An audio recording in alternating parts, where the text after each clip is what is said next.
La segunda sesión tratará sobre el tema Unificación y aplicación, objetivos de la evolución cósmica para la ciencia y la sociedad. Invitamos a pasar adelante al moderador, Eugenio Guzmán, máster en Sociología del London School of Economics and Political Science y decano de las Facultades de Gobierno y Educación de la UDD. Muy buenos días. Nuevamente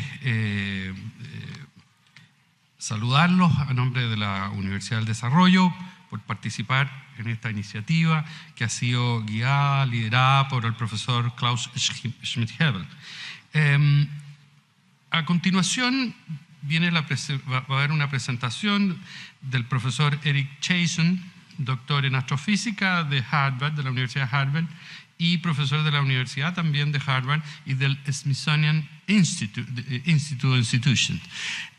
Por razones de tiempo vamos a ir apretando parte de los comentarios y en primer lugar el profesor Chaisson amable tuvo algunos problemas de salud, pero él generosamente envió su presentación a pesar de la situación en que se encontraba y vamos a iniciar de esta manera esta segunda sesión para posteriormente con los destacados profesores Raúl Camposano, doctor en Ciencias de la Computación de la Universidad de Karlsruhe,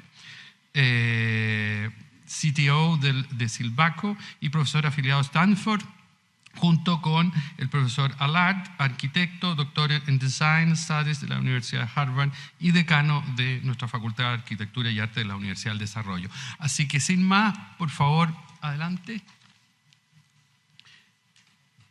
Buenos días, Santiago. I'm Eric Chaisson, and I'm coming to you from my home in Boston, where it's already cold and snowy as we head into the winter. I'm really sorry to be unable to spend time with you at this meeting, but I do have a good excuse. And I especially am disappointed not to be able to spend more time in Santiago, which is one of my favorite cities in the world. I've traveled to Santiago many times on the way to La Serena and the Atacama Desert, where we have the big telescopes. And Chile, I tell you, Chile is so fortunate to have the best observing sites in the world for astronomy. That's where the secrets of the universe are being unraveled. I really do think that. So I'm an astrophysicist, and that means I'm trained in physics and that I've adopted the entire universe as my lab. It's a pretty exciting time to be an astrophysicist because I think when our great-great-grandchildren write the books about us, they're likely to conclude that we are now living in a golden age of astrophysics. And that's because in a single generation, not the generation of my parents, not the generation of my children, but the generation that's working in the trenches now doing the science, we are opening up the entire electromagnetic spectrum. And we're seeing the universe in invisible wavelengths in marvelously wondrous ways. Much as Galileo, when he used the first telescope to look at the sky in 1609, he saw, as he described them, wondrous things.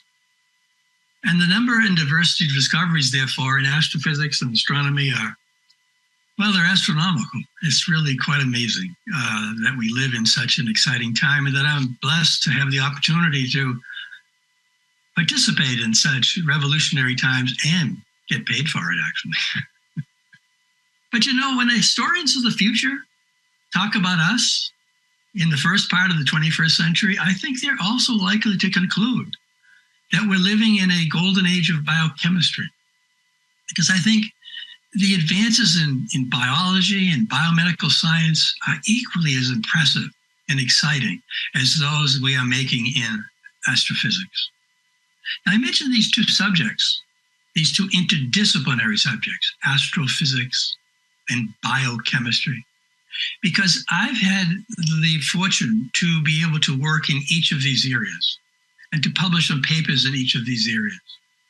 And furthermore, and fundamentally, I've been exploring through much of my career whether or not we can bring these two interdisciplines together into a grander interdiscipline, something I call cosmic evolution.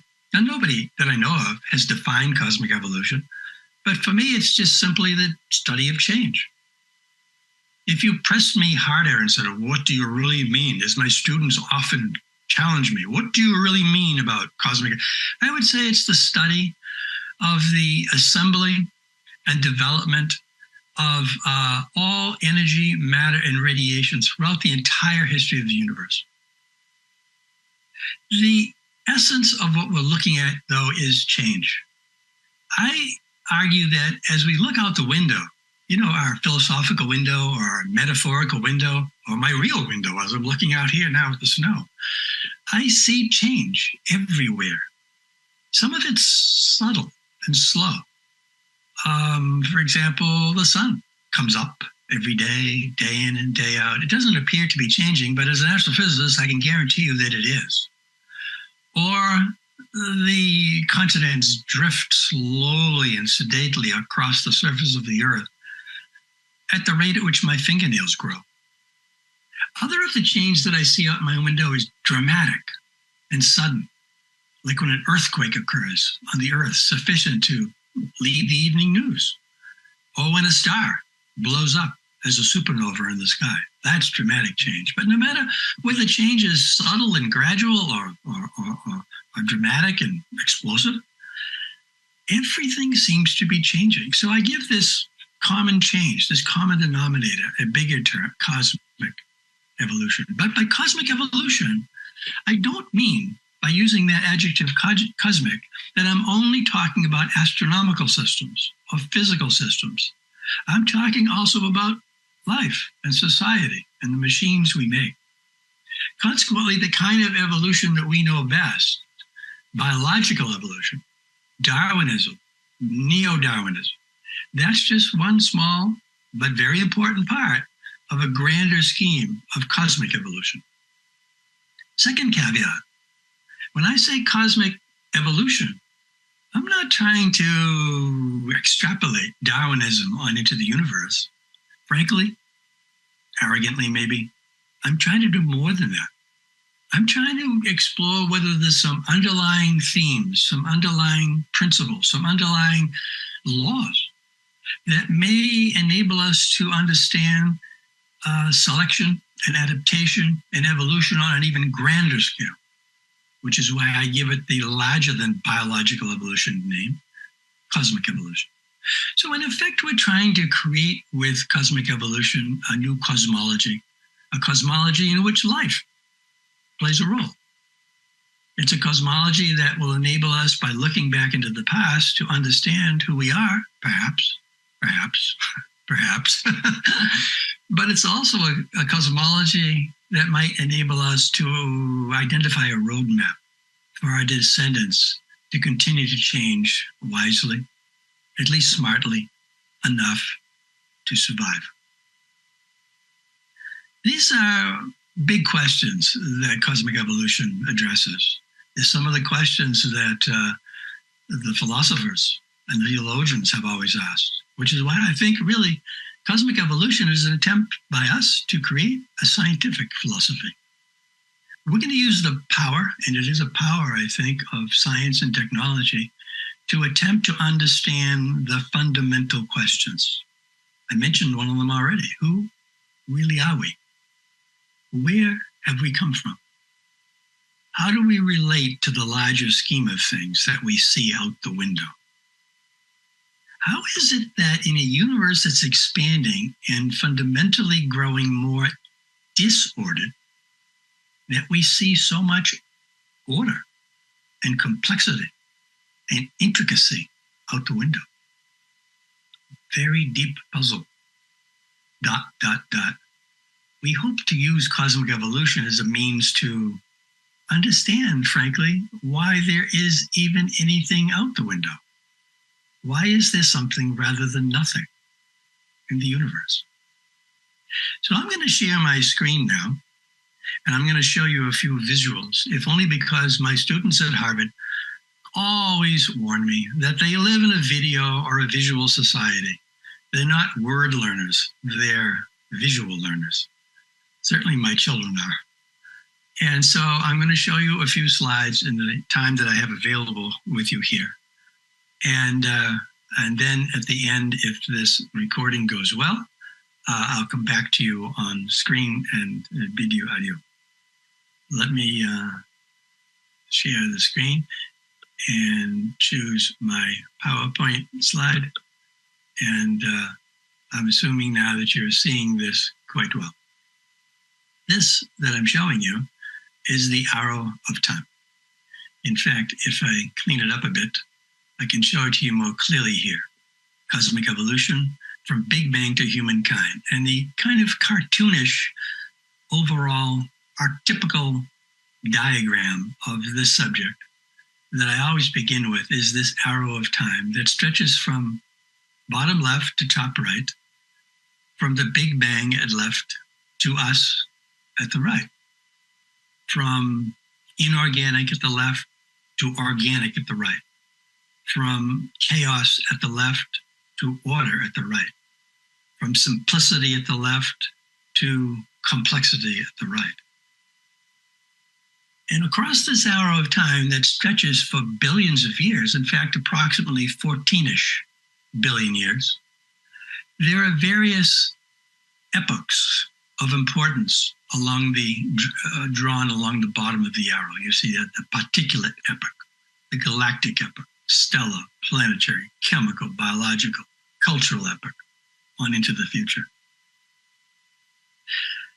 This is a way to try to show how, let's say, biological evolution that you see midway along the arrow of time, signifying the origins of life on Earth approximately 3.5 billion years ago, is just one part of a much grander scheme of cosmic evolution that stretches across all of space and all of time.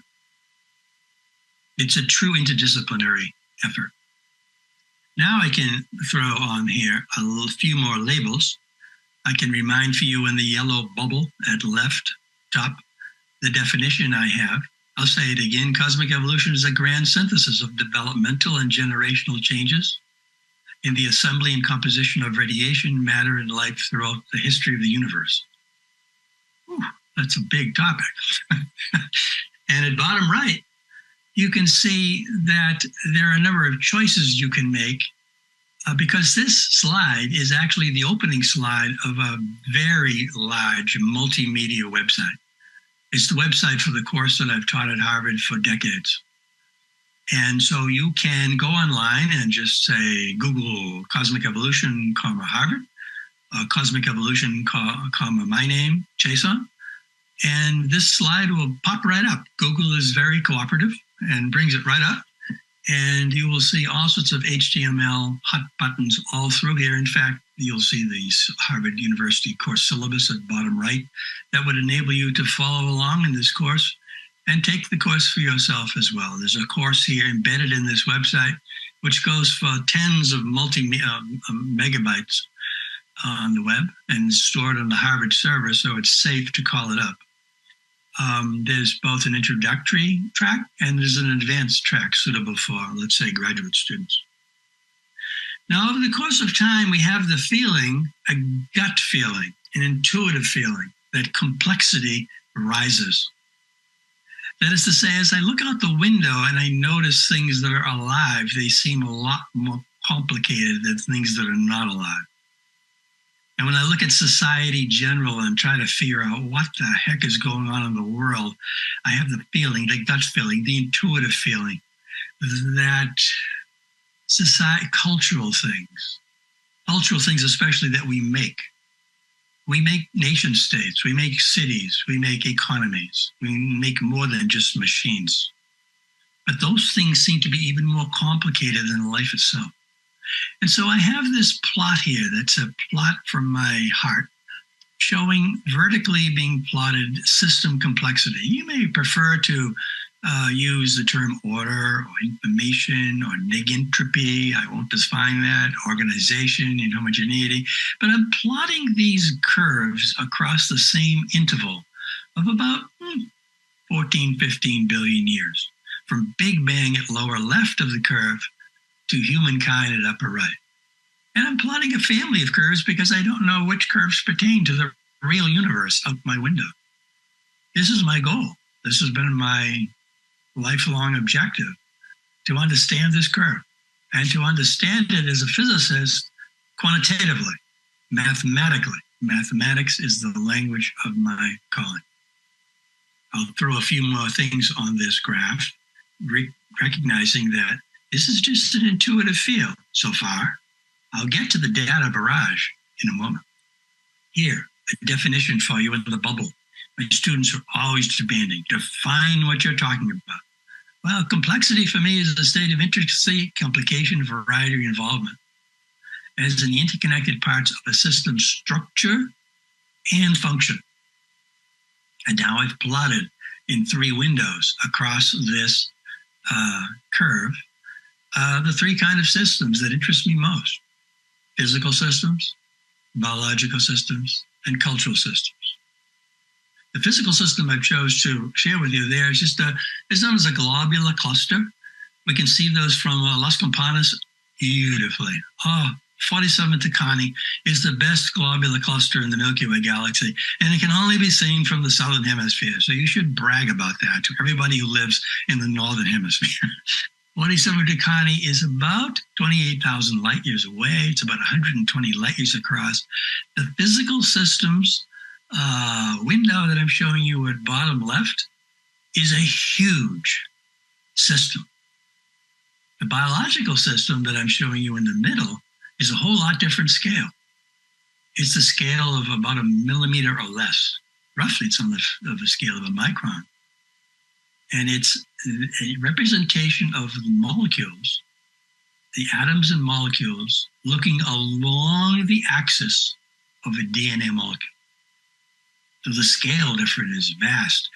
But you can see some similarities, can you not, in the spherical symmetry, or the symmetry as I'm showing on the screen.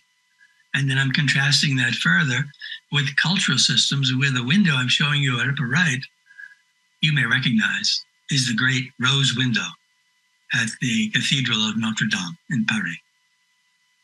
These are 3 systems that intrigue me. Physical systems that generally are relatively simple. They're not alive. Biological systems that are most definitely alive, and that appear to be, out my window, a good deal more complex. And cultural systems that appear to be substantially more complex. Indeed, the universe would not have built those systems unless we did it.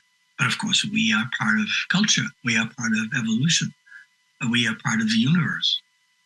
But the systems we build, and this can be shown quantitatively as well, appear to be becoming as complex as the biological systems all around us. And maybe soon, shall I say, ChatGPT? More so.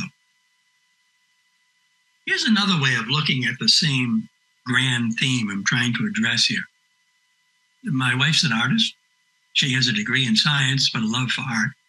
And so Lola has attempted to show here these 3 systems, noted at the bottom again, physical, biological, and cultural systems, how they change over the history of the universe in a piece of art that looks a little like the arrow of time. It starts at a point to the left. That would be the Big Bang, hot and dense. You wouldn't want to be there. Then over the course of time, the universe evolves. It expands. It cools. It thins. It becomes increasingly dark and boring, except for some systems that emerge like islands of order in a sea of great chaos. The universe, because it is governed largely by thermodynamics, is growing more and more disordered, more and more chaotic, less and less complex, with the exception that we do see out our windows. Galaxies, stars, planets, life forms, society, machines, all of which seem to be like smaller, more localized islands of order and complexity in a great sea of chaos. We need to understand how we can reconcile the subject of cosmic evolution, which is a subject that studies increasing complexity, with the observed recognition that thermodynamics shows that the universe in general, if left alone, breaks down. If you build a house of cards, or if you build a sea castle by the beach, and you leave it alone, it will collapse. We've got to be able to reconcile these two issues, and we think we know how to do that now mathematically. We're hanging our hat, or I am, on thermodynamics, because if you put me in the corner and tie me down to a chair and say, what is the most cherished law in all of physics? It's the second law of thermodynamics, the entropy law. We want to know how all these increasingly complex systems are emerging in the universe, despite the second law. Maybe in accord with the second law. They better be, otherwise we're all in trouble. Here's one of my favorite photographs. I asked the astronaut in the suit at the left to get a photograph like this for me. Kathy Sullivan is in the suit there. I had lunch with her. I had dinner with her just last week. She took this photograph for me about 15 years ago. And I asked Kathy to get me a photograph in orbit of the three systems I'm most interested in. You see them in the photo. The sun in the background at upper right. That's a magnificent physical system. Then Kathy's out there at left. She's in her suit. She's jerking me around a little bit. She's looking at her menu. Her menu shows what she's going to have to eat when she gets back into the space shuttle. And she knows that I've asked for this photo to talk about the energy that flows through each one of these systems.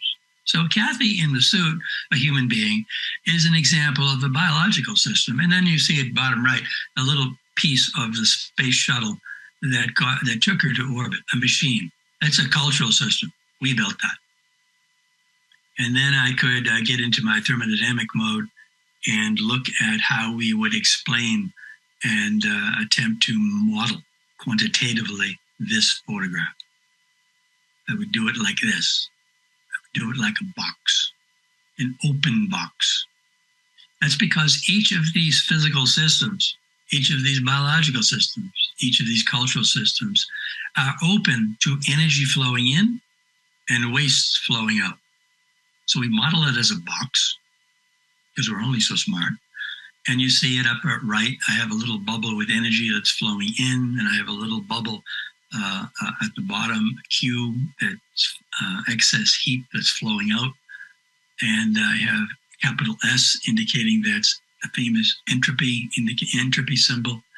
And the bottom line is that by treating each of these different kind of systems, physical, biological, and cultural system, as an open thermodynamic system, I can show that the entropy will decrease within a system, all the while the entropy increases outside of the system.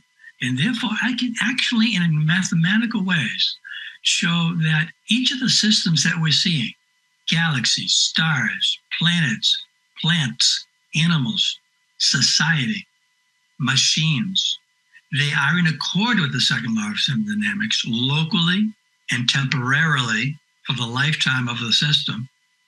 A human, 70 years on average in the West. The sun, 10 billion years, different scales, but they're all temporary. And they have energy flowing in and waste flowing out. I'm going to build you a table. And here comes the data barrage. Because ultimately I work in mathematics, right? I work with numbers. I'm a numbers guy. You see, I'm trained as an experimental physicist. My avocation is an observational astronomer, but I'm an empirical materialist by philosophical bent. I'm always looking for the data. Maybe I'm the doubting Thomas, as they often say. Show me the data. Show me the numbers.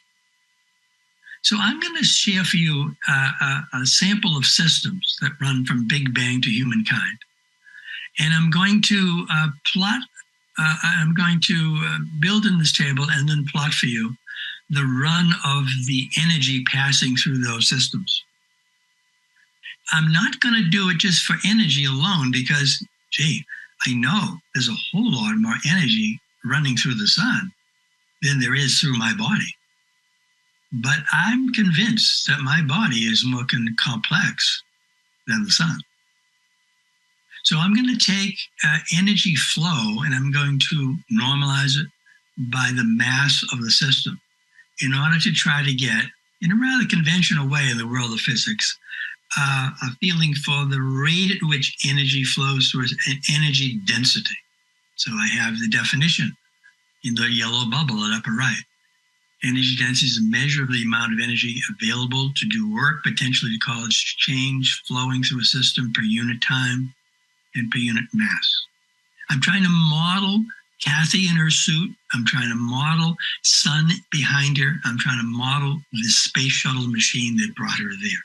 Let's try this. I show some entries in the table.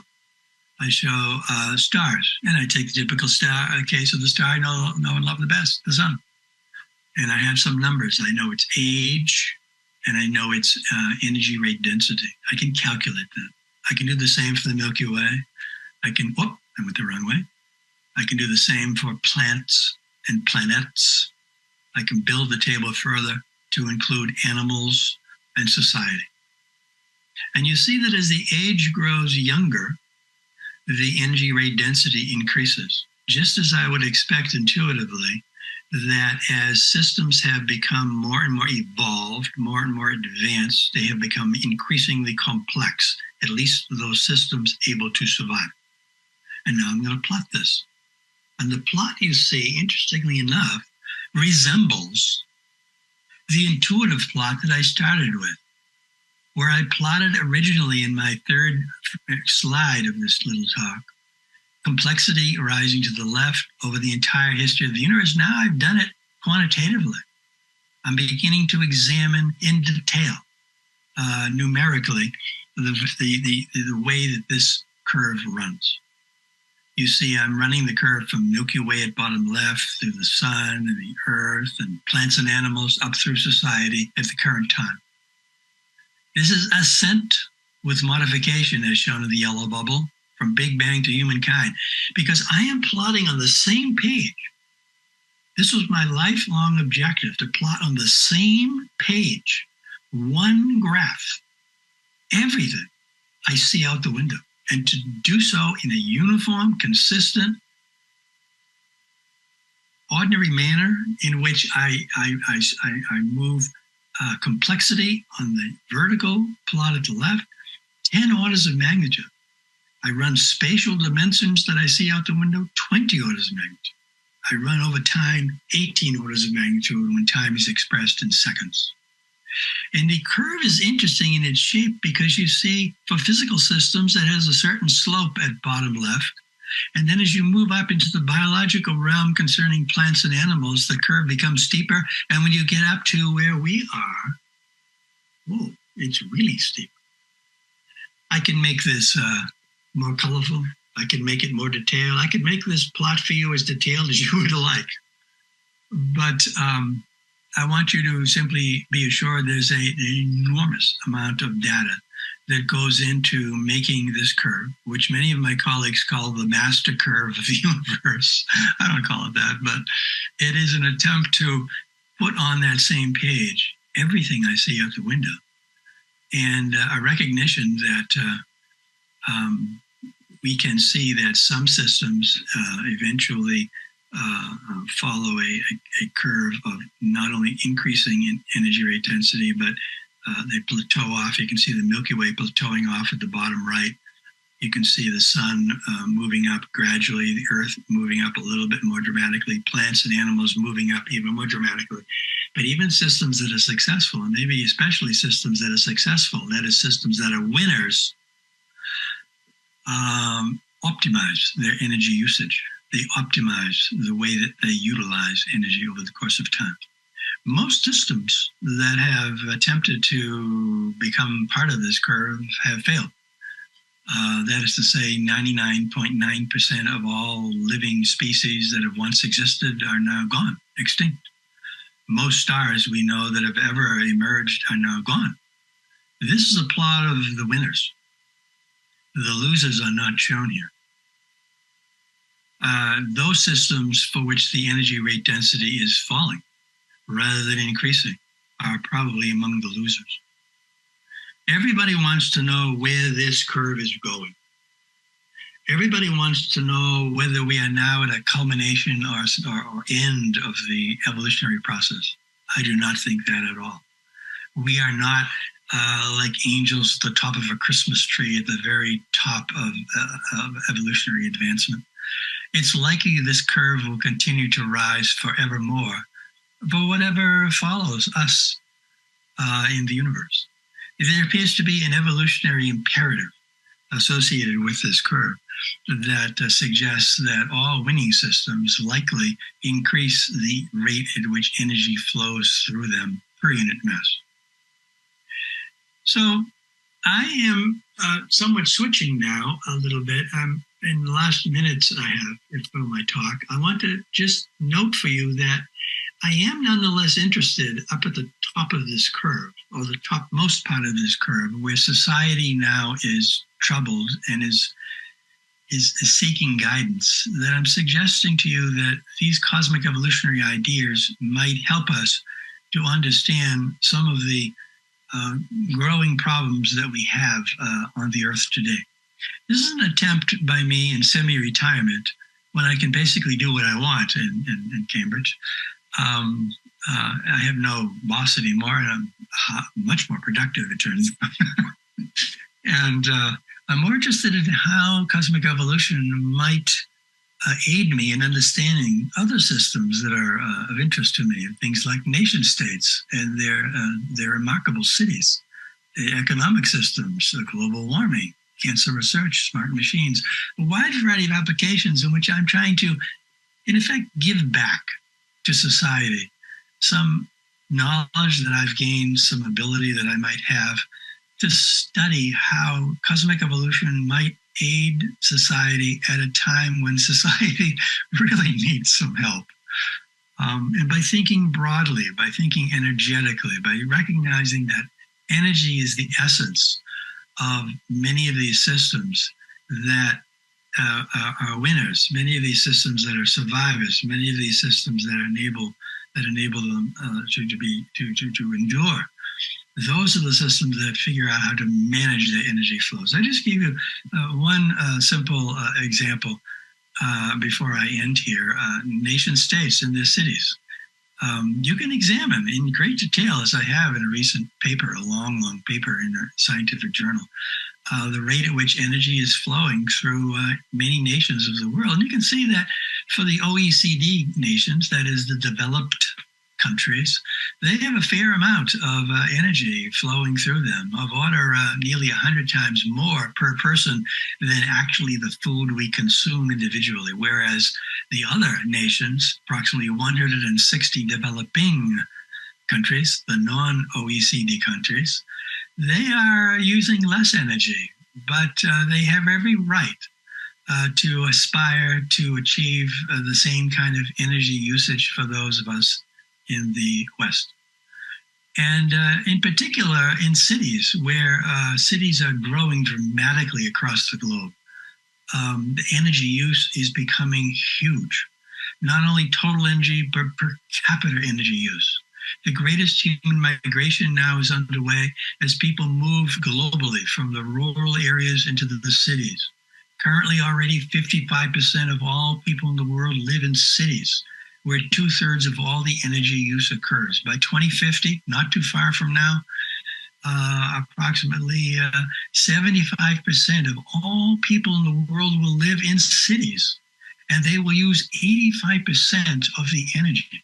If that continues to be the case, as they use more and more energy throughout the world, and it's the wrong energy, it's dirty energy, it's fossil fuel energy. In fact, if it's energy of any source dug up on the earth, it will heat us.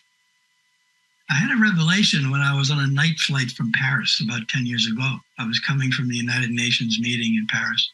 I was the only physicist in the room of a meeting of many, many ecologists and anthropologists and biologists and all the rest. And I kept thinking they were missing something. And it wasn't until I was on the night flight with everybody else on the plane solidly asleep, and I had my little flashlight. I was doing some mathematics on the back of an envelope. And I realized that no matter how you use energy, if it's of a non-renewable type, it's going to heat the Earth because of waste heat.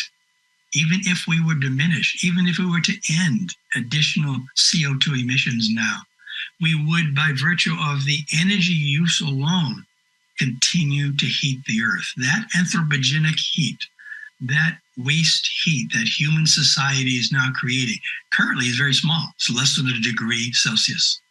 But over the course of time, as civilization ramps up to use more and more energy, which I think this master curve is telling us civilization must do, it must use more energy, but it must be clean energy. In fact, the only way to avoid waste heat is to look to the sun, to look to energy sources beyond the Earth.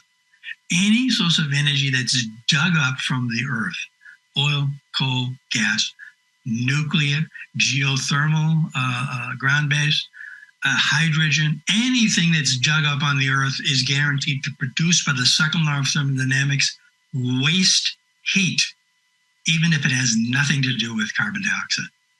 The only way to avoid that is to use the energies that are cleanly, safely, and abundantly here every day as the sun rises. Not just sunlight, but yes, shining light, blowing wind, falling water, and warming air all can be extracted in a safe manner to indefinitely power civilization over the course of time, and enabling us to, as a society, aspire to at least have a chance to endure and survive long term. It's only a chance, because all of this is governed also by another talk, chance mixing with necessity. I'm going to summarize now in this plot here. Not plot, but a graphic here showing Lola's artistic rendition of this story at the top. And then my 4 points for you as a takeaway are the following. You can read them along with me. Cosmic evolution is a grand synthesis. I mean a grand synthesis of natural history. Aiming to unify the sciences, cosmic evolution treats complex systems consistently and uniformly in the same way, on the same page, from Big Bang to humankind. Energy is a common currency in nature. I think more than anything else out there, information, entropy, whatever else you want to use as your common denominator, I think energy is a quantity that's very useful. I know what energy is. I can define it. I can measure it. I know its units. I have an intuitive feel for it. I think it's the most common currency anywhere out the window. And it says there under that second bullet, energy's specific quantitative metric, energy rate density that I've been talking about, correlates with system complexity and might, perhaps, drive the process of evolution itself. Thirdly, evolution is a universal phenomenon. It's unceasing, it's uncaring, and it's unpredictable, which is why I don't know where that master curve is going. Evolution nonetheless shows future trends among physical, biological, and cultural systems. The last of these suggesting, as I've hinted a little bit just in the past few minutes, at lessons that might be gained by human society. And finally, cosmic expansion appears to be the prime mover in all of this. In an expanding universe, energy flows and complexity rises within and among nature's many varied systems, which are islands of complexity and order in an otherwise chaotic cosmos. So I want to thank the organizers of the conference, Klaus and Maria Jose, for making possible for me to join you by way of this recording. And even if it was only in electrons, bits and bytes, it was hopefully of interest to you to hear what I have to say, even though unfortunately I was not able to see you and to be with you.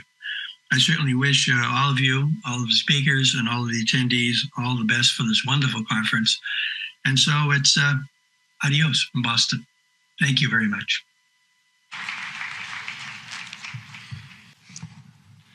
Good morning, everybody. I'm very pleased to be here, right? Thank you so much for invitation, especially to my friend Klaus, right, which I've been involved with for a long time. I will start with the slide of Stanford, right? You just had a talk of Harvard, right? We all go for Harvard because not everybody can get into Stanford. So I want to pick up where Professor Chaisson left off, which is at the future, right? What's going to happen in the near future and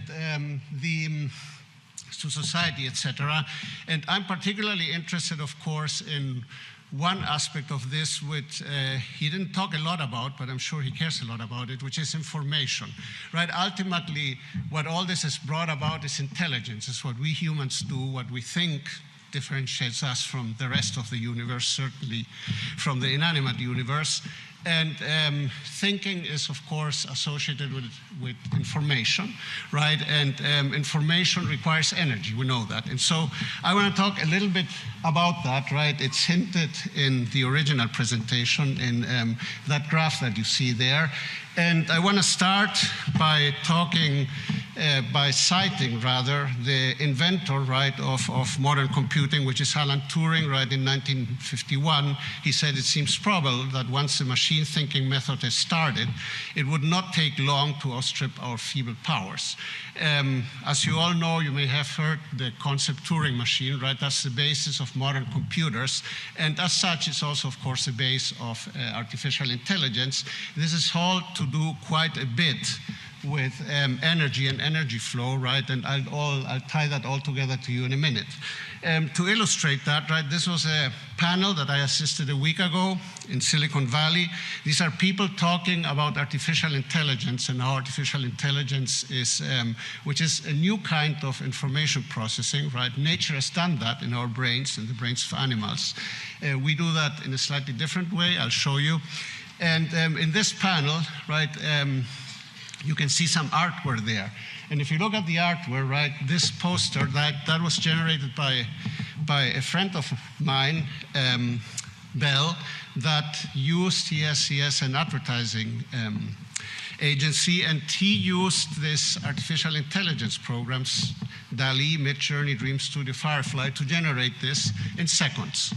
Right, so if you go back, right, if you think I want to generate, and he did it by just saying generate a picture, right, of Alice in Wonderland that looks like a robot, and then he said put a hat on them, right, like in the book, right, and so on and so forth, and this is what came out. And they use that, right, for advertising. You can do this in minutes, right, it costs you a few dollars, right, because these programs are essentially free, and it's just an example of how artificial intelligence is changing essentially the scene of everything. And so if you think about what's next, one of the possible things, right, of course, I cannot predict the future, right, but one of the possible things, right, is artificial intelligence. So the way I'm going to tie this with energy, because computing needs energy, one of the crises you probably have heard is that data centers are using now a significant portion of the energy that is produced, and if this thing continues, at some point they will use the majority of the energy, right, produced, consumed in the earth. And so I'm going to talk about the chips.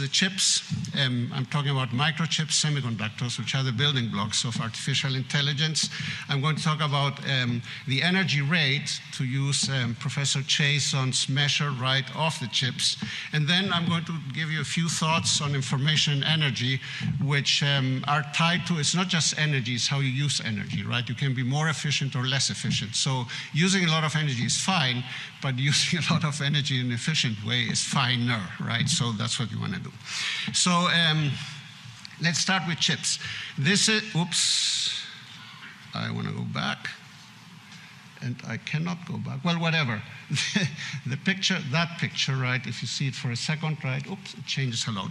That was the picture of the current iPhone, the A15 chip, right? So that's essentially the brain that contains all the electronic circuits that power a typical iPhone, right? An iPhone 15, a thing like this that you can carry in your pocket, right? And it uses about 30 watts, right? Not very much power at its peak, right, when it's using it. This one here is a chip by NVIDIA. You may have heard about NVIDIA, the most successful, to tie to economics, fabless semiconductor company these days, very valued more than Intel, right? They do GPUs. GPUs are the chips that are used to train artificial intelligence and to run artificial intelligence in data centers, and you can see the thing uses 700 watts. You may think, well, 700 watts, no big deal, right? 7 light bulbs of 100 watts, but it's a thing that is a little bit over 1 square centimeter, right? You have to dissipate that heat. And getting the 700 watts in there is very difficult. All this black stuff that you see around there, right, are power regulators that essentially produce all the current and the power that is going in there, right? Because otherwise you cannot achieve it. And it needs this because it has a very high processing power, much, much higher than the chip that I showed you before. In addition to processing, you need, of course, memory. And so this is a typical flash memory of today, right? This is Micron, one of the US companies still left in this. This is a little bit, this is a terabyte, and these chips are built differently, right? It's sort of a stack of chips. It has 230 layers, 232 layers, but it uses only 5 watts.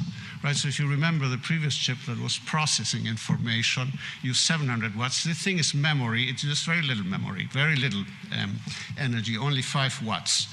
And so if you put all this together, and I don't expect you to read through this, right? This evolution started roughly in 1971.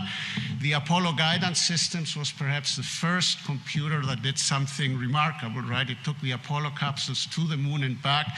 It had only 12,000 transistors. A transistor is a switch. That's sort of the basis, the basic measure that we use for complexity. And I'm an engineer, right? And we design chips in electronic circuits. How many transistors do they have, right? And so if you see in 71, that's what we could do. We could put 12,300 of these things. If you look at today, right, the Hopper down there in the GPUs that I showed you before is 80 billion transistors, billion, not millions, transistors, right? And it has been only a few years, right, about 50 years, right? We've come a long, long way. So if you look at the complexity of these things that we built that are very small, right, they have billions of transistors, perhaps a trillion, right, that memory structure that I showed you, right, had trillions of transistors.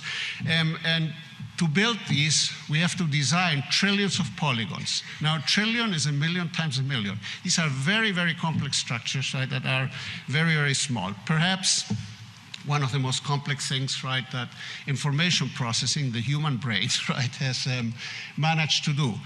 To build this, of course, you need a very complicated supply chain.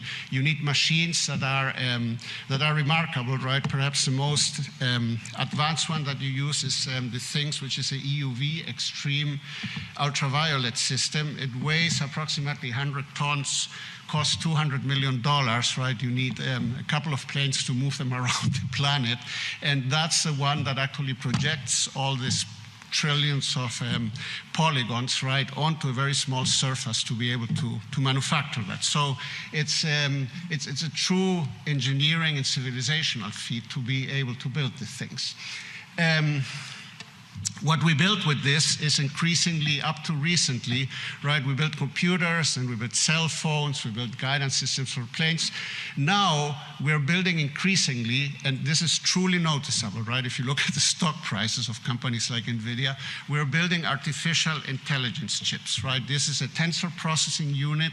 It's not a regular computer, right? It looks like a regular computer. It was built by Google, right? And what it does is it maps a neural network, which is the thing you see there on the right, and you don't have to understand it, onto a chip, right? The neural network is a math construction, right?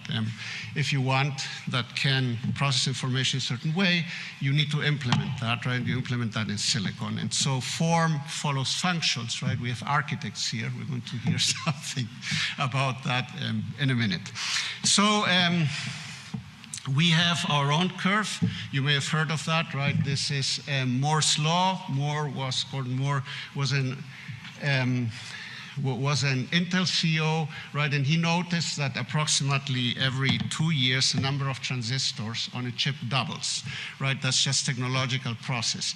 And so this is on a log scale, of course, right? And so if you go back to 1970, where you had the first chips and that had perhaps a few thousand transistors, and you go to today where they have billions, right, and maybe trillions of transistors, this has happened in a very, very short period of time, right? That we're able to put 1 trillion devices onto 1 square centimeter, right? Something very small. There are braver people that have tried to take this back, right? Before we invented integrated circuits, right? When we were still dealing with other systems, with mechanical systems like the Hollering tabulator, right, where you had machines that actually moved parts, right, to process information. You can see a similar law, right, where essentially complexity doubles every certain number of years, right? This gives you this exponential curve. And so let's now tie this to what Professor Chaisson was doing. And I started, if you start at the bottom here, right, by calculating what is actually this energy flow of the brain. An average brain weighs approximately 1,360 grams. You can Google that. Some are bigger, some are smaller. And it uses 12 watts of power, which is remarkably little, right? So the energy flow of that is 8 times 10 to the 4 erg. And that's the same number. It's on one of Professor Chaisson's original slides, right? Not the ones he showed here. If you look at what he thinks the Anthropocene used, he says it's about 10 to the 6 erg. So the brain is remarkably efficient, right? It's doing a lot of things with an energy density which is 2 orders of magnitude or 1.5 order of magnitude lower than what the Anthropocene as a whole has. Because you can have a lot of energy and not do anything with it, or you can heat a room, right? That's not great, but you need it, you're burning energy. Well, the brain uses a little bit of energy to process information.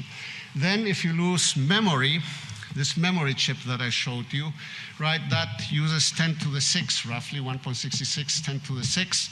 Then a DRAM, which is a faster memory, right? This flash memory is slow, but long-term. DRAM is faster, right, but smaller. That uses 1 order of magnitude more, 10 to the 7. Then the CPU, an Apple, which needs to be portable, the Allard uses 10 to the 8. And the NVIDIA Hopper, which is the fastest chip we know these days, right, that is used for AI in data centers, that goes to 10 to the 9. Right, so this is actually interesting, right? The artifacts that we use, you use a lot of energy and also have a lot of energy flow through them. But when you put all this together, right, and the key, if you wanted to remember one thing of my talk, is not just energy, it's what you do with it, right? It's how efficiently do you use it, right? You can put together the following things, right? If you want to measure what energy does, that's where entropy comes in. And for those of you who are physicists, you'll get what I'm saying, right? For those of you who are not physicists, I cannot explain that in a few minutes, right? But entropy is related to information. Professor Chaisson had it all there. Entropy measures disorder. Information is order, right? It's the contrary of that, right? So it's neg entropy, really, right? And so you can do similar things than you do with energy, with how much entropy do you generate. If you generate a lot of entropy, that means you're generating also a lot of order on the other side of this open system. And so the question that one would have, well, how efficient can I be? What is really the energy that I need to process information? Perhaps this whole energy thing is just unnecessary, right? If I can process information with very, very little energy, right? That's what it's all about in the end, right? And so maybe I can do that very little. And so this is principle called Landau's principle, which he came up in the 60s. The formula there has Boltzmann constant, the temperature. You need more energy to flip a bit to process the minimum amount of information. If the temperature is high, of course, because you have more noise and things like that. But there is, what you need, right, is very small. So at room temperature, what you need to process 1 bit of information, which is the smallest bit, is approximately 3 times 10 to the minus 14 erg. So that's very little, right? Where the brain is, we don't know, right? I mean, the brain uses little power. How much information it really processes, right? I don't know. But what we can say, right, is that transistors, the kind of chips that I showed you, right, computers, data centers, they're about a 10 to the minus erg per transistor. A transistor is a switch, so it's roughly equivalent of flipping a bit. So we are far away still, right? We have still a few orders of magnitude to go, and probably that's more important right now than trying to use more energy, right? Let's try to use the energy more wisely, right, and get closer to the theoretical limit. And then to end, right, what is information processing, right? I mean, it's memory and processing, and memory takes a lot less than processing. And that's not just engineering data, right? But if you think you can have memories, you can have a CD, which has a memory of a music, of a symphony, that while it's stored, uses zero energy. It's just there, right? It takes energy to read it, and it takes energy to write it. But to store memories takes no energy, right? I mean, if it just stays there, right? And not for arbitrarily long, it degrades, you have to refresh it, right? But for a very long time. So memory uses much, much less power than thinking, which is processing the information. And since we're doing artificial intelligence, right, the interesting thing is that to be able to think, you have to learn, right? Artificial intelligence systems are trained, right? Neural networks are trained, and training, learning, takes much more energy than thinking, than processing, right? Which is called inference, right? You have an example there. ChatGPT takes 2 watt-hours to answer a question, a query, right? That's very little energy, or whatever you want, right? The equivalent of 2 watt-hours, but it takes 10 gigawatt-hours to train, right? So the amount to learn is vastly, vastly higher, right? And with that, I want to finish. Thank you so much.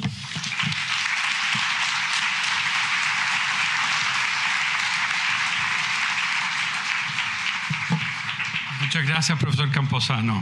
Le pido al profesor Allard, los dejo con él. Muchas gracias, Eugenio, Klaus, todas las autoridades y quienes nos acompañan hoy. Yo tenía previsto 20 minutos, lo voy a hacer en 5, así que vamos a tener que entrar en un agujero negro. Y la pregunta que le hice a Klaus cuando me invitó es ¿qué diablos hace un urbanista comentando una conferencia de astrofísica? Y este diagrama que ya mostró, ¿verdad, Eric, de las 7 fases o épocas de la historia del universo, del cambio, de la evolución, yo me voy a concentrar precisamente tal vez en esos últimos minutos del antropoceno. Aló, ya. Si en esos últimos minutos imaginamos que desde que existe el Homo sapiens hasta el día de hoy son 24 horas, las aldeas primitivas de más de 100 habitantes habrían surgido solo hace 30 minutos, los pueblos y ciudades hace mucho menos, los procesos de urbanización a gran escala llevarían menos de 60 segundos. Por lo tanto, probablemente la invención exponencial más grande de la humanidad ha sido la ciudad.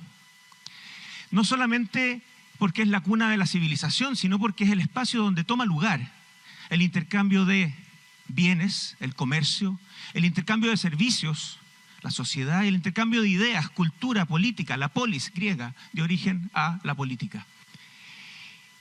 Y tratando de entender cómo entrar a la teoría o al planteamiento de Chaisson, él define la complejidad como ese estado de intricación, complicación, variedad, involucramiento de las partes interconectadas que dan estructura y funcionamiento a un sistema. A mayor complejidad, mayor evolución. Y presentó precisamente este diagrama, donde por fin, para bien mío, aparece el antropoceno, aparece el arte, aparece la arquitectura. ¿Por qué? Porque si comenzamos a relacionar la forma en que estamos interviniendo en el planeta, esos últimos 60 segundos de las 24 horas del Homo sapiens corresponden a los años donde la urbanización ha incrementado los vínculos entre estos aspectos culturales, científicos, Y tal como decía Eric, la ciudad es importante porque la población se duplicó desde el 2050, la población urbana se volvió a duplicar el 2000. Hoy más del 50% de nosotros vivimos en ciudades. Ya en 2050 se estima que más del 75% de la población también va a vivir en ciudades. Y ese futuro ya llegó a Chile. En Chile tenemos cerca del 90% de la población viviendo en ciudades. Y las ciudades solo ocupan menos de un 3% de la superficie del planeta. Y tenemos ciudades maravillosas, tenemos ciudades también horrorosas, tenemos ciudades que han respondido a distintos modelos de desarrollo y ciudades que están tratando de inventar su propia identidad. Y Eric planteó en un momento que una de las cosas que a él le obsesiona es responder la pregunta: ¿de dónde venimos? ¿Quiénes somos? ¿Cómo encajamos en este esquema más amplio de las cosas? Y ahí es donde yo me afirmo, porque soy el único que no es científico en todo este programa, que es que reconoce que hay muchas otras disciplinas, ámbitos que han tratado de responder la misma pregunta, como el arte, la religión, la filosofía, la música, y todas apuntan a decir algo sobre quiénes somos. Todos queremos responder esa pregunta, y como Chaisson apela a todas las disciplinas, me recordó una conferencia dada por el dramaturgo Robert Wilson en Harvard, cuando intentó relacionar teatro y arquitectura. Wilson se paró frente a un auditorio lleno como este y dijo lo siguiente: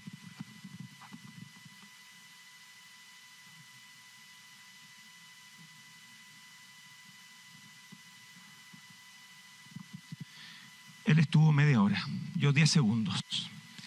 Dijo: todo tiene que ver con el tiempo y el espacio. La relación entre el tiempo y el espacio es la arquitectura básica de todo. Y cuando veo este gráfico de Chaisson, donde plantea la inevitabilidad del tiempo, donde dice no hay forma de detener esa flecha, ese manifiesto indefinible flujo contra el cual se despliega la evolución cósmica, claramente entonces comenzamos a entender que nuestra obsesión con el tiempo la vamos a tener que resolver desde otras disciplinas. Y ahí agradezco a Alex Godoy, Christopher Nolan. Cuando uno ve las representaciones de los guiones de Nolan para películas como Inception o Tenet, ofrecen una visión fascinante de estas capas narrativas en sus películas. La complejidad visual refleja el concepto de un sueño dentro de un sueño en Inception, o de dos líneas de tiempo inversas, una película que tiene un countdown hacia un lado y un countdown hacia el otro. ¿Y para qué hablar finalmente de esa única esperanza de poder vencer la inevitabilidad del tiempo, que son los agujeros negros, a partir de esa representación o ilusión que nos plantea Nolan con Interestelar? Entonces, si el tiempo es ese flujo, gracias, indefinible que se despliega, donde se despliega la evolución cósmica, tiene que ver con el cambio, el estudio de los cambios en desarrollo, los cambios evolutivos entre toda materia, energía, radiación, vida a lo largo de la historia. Y eso me lleva de vuelta a Wilson y su discurso silencioso de 30 minutos sobre el tiempo y el espacio. ¿Y cómo ha evolucionado entonces la ciudad en estos 200 años, o mejor dicho, estos 60 segundos del Antropoceno? Miren ustedes cómo ha crecido la población urbana desde el año 1950, ciudades de más de 100 millones de habitantes, de 1 millón de habitantes, son los puntos rojos. En 2008 la población urbana superó a la población rural.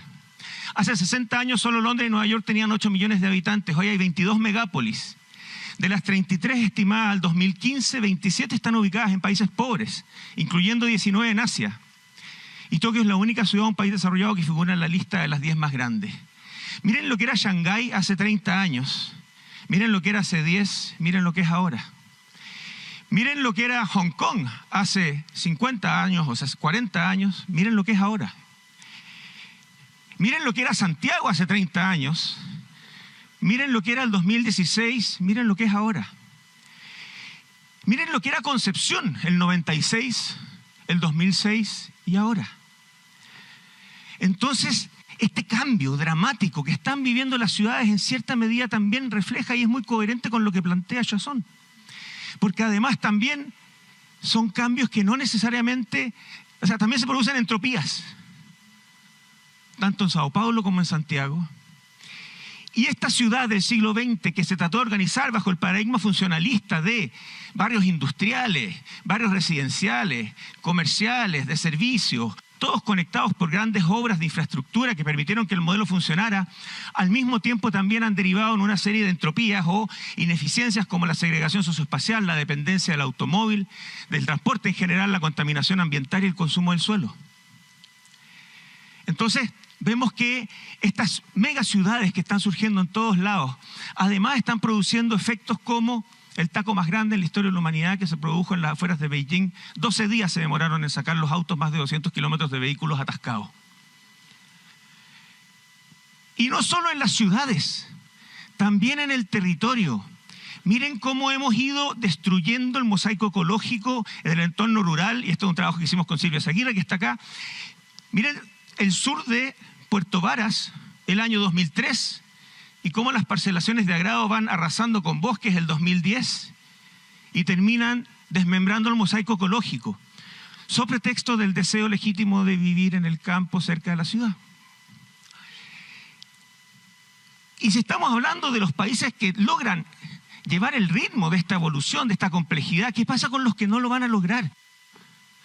De los 3.000 millones de población urbana en el mundo, 1.000 millones subsisten bajo la línea de la pobreza y se espera que aumenten a 2.000 el 2030.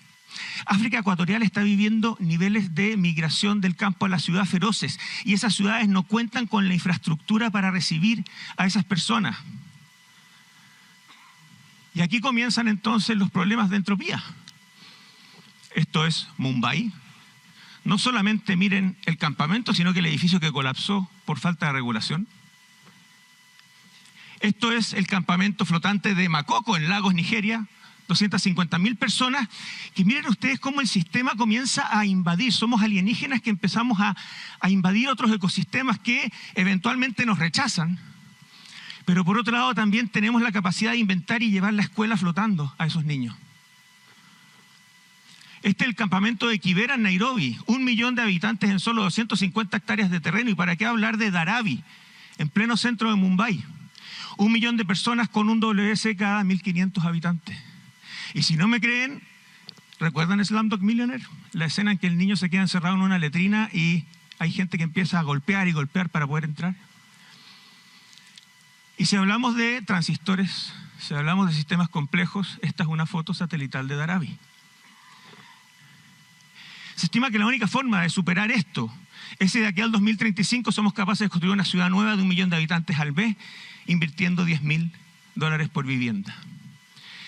Entonces, antes de que se derritan los glaciares o que lleguemos, digamos, a la próxima fase, lo que vamos a tener es una crisis urbana global, que partió en París, siguió en Quito, pasó por acá.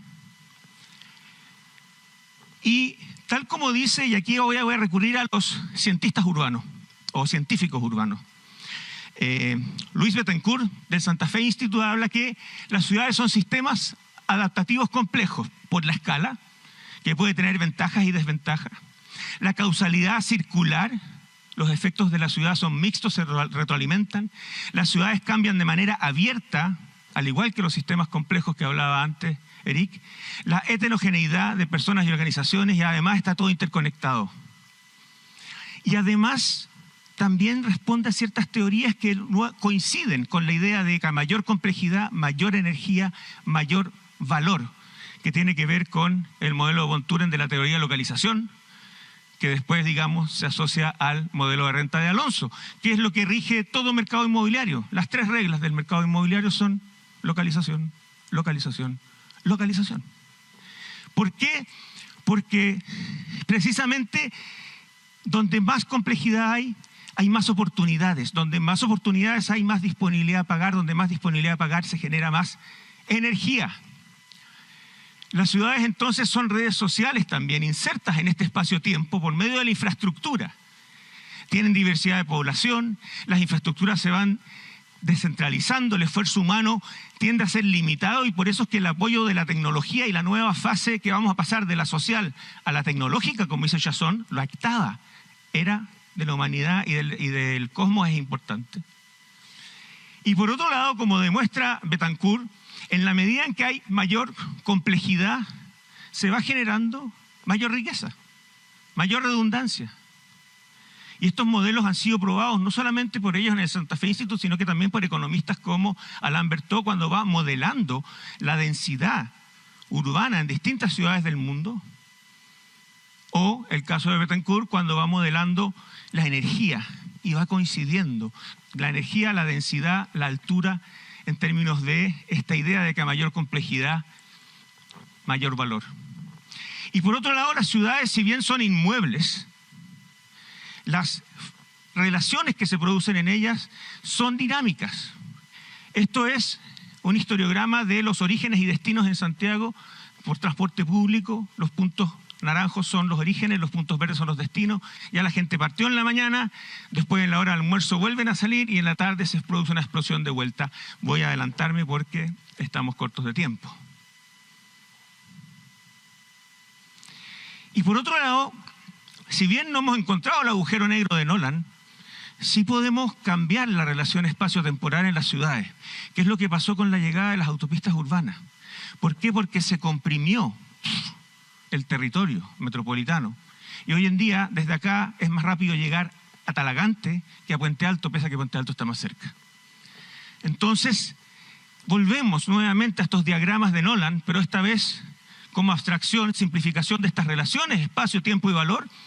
Y qué cosa más linda que ver que hasta el plano del metro de Londres ocupa esas abstracciones para definir los tramos de tarifa.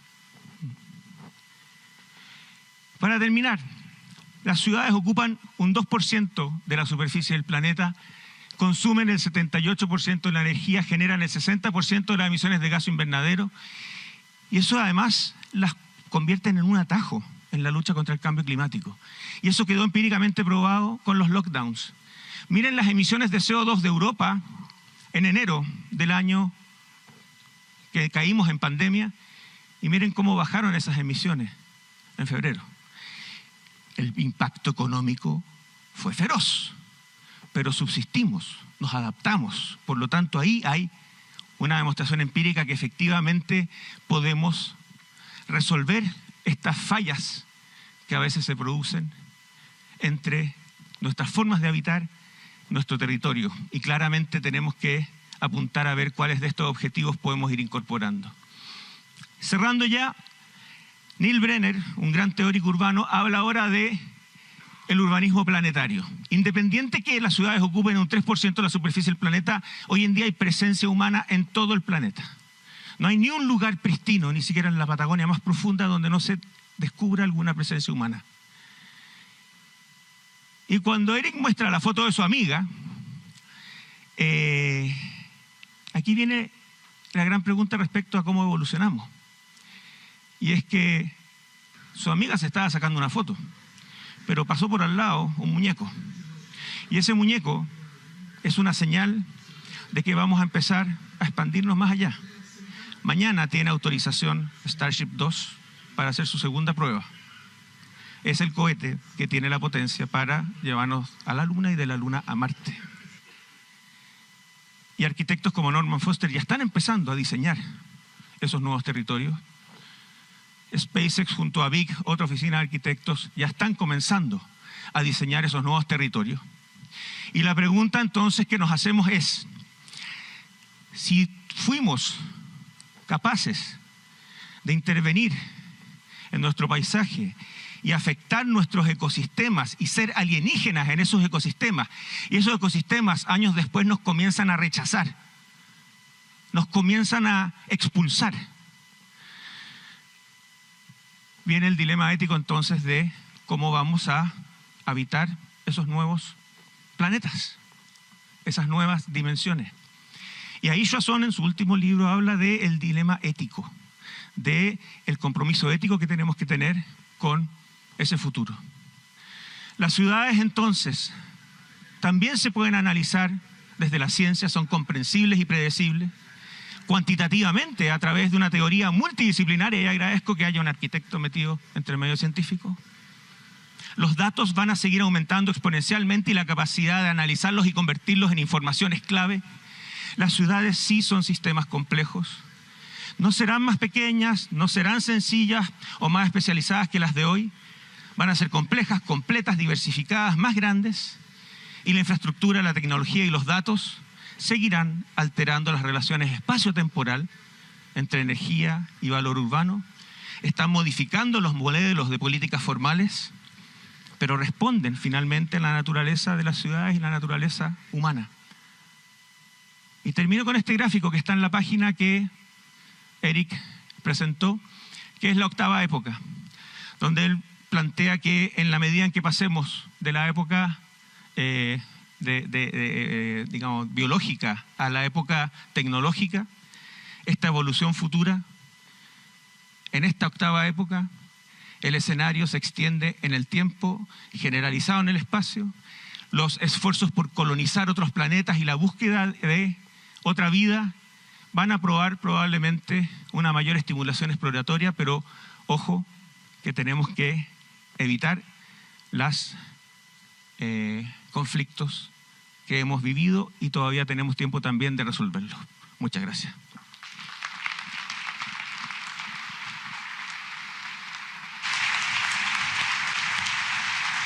Bueno, desafortunadamente no tenemos tiempo para preguntas. Quiero agradecerles al profesor Chaisson, al profesor Camposano y al profesor Allard por las exposiciones que hicieron y comentarios. Y bueno, los dejo con ustedes para la próxima presentación. Muchas gracias.